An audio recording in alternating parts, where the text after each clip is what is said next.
ಜನರನು ಪೊರೆದು ಕೃಪೆಗೈಯುವ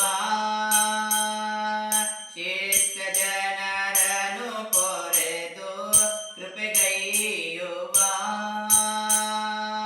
ಕಷ್ಟಗಳ ಹೊರೆ ಇಳಿಸಿ ಸುಖವ ಕೊಡುವ ಕಷ್ಟಗಳ ಹೊರೆ ಇಳಿಸಿ ಸುಖವ ಕೊಡುವ ಕಷ್ಟಗಳ ಹೊರೆ ಇಳಿಸಿ ಭಗವಂತ ಸುಖವನ್ನ ಕೊಡ್ತಾನೆ. ನಾವು ಎಷ್ಟೋ ಜನ ಹೇಳ್ತಾ ಇರ್ತೀವಿ, ಅಪ್ಪ ನನಗೆ ಏನು ಕಷ್ಟ ಬಂತು ಅಂದರೆ ಭಗವಂತ ಮನಸ್ಸು ಮಾಡಿದ್ರೆ ಭಗವಂತ ಕಷ್ಟಗಳ ಹೊರೆಯನ್ನು ಕಡಿಮೆ ಮಾಡ್ತಾನೆ. ಹಾಗಾಗಿ ಕಷ್ಟಗಳನ್ನು ನಾವು ಭಗವಂತನ ಪ್ರೀತ್ಯರ್ಥವಾಗಿ ಸ್ವೀಕರಿಸಬೇಕು ಅಂತ ಹೇಳ್ಬೋದು. ಇಲ್ಲಿ ಬಂದು ಮಾಡಿ ವಿಡಿಯೋ ಅಲ್ಲಿ ಚೇರ್ ಇಲ್ಲಿಗೆ ಹಾಕೊಂಡು ಮಾಡು, ಕಷ್ಟ ಆಫ್ ಮಾಡು.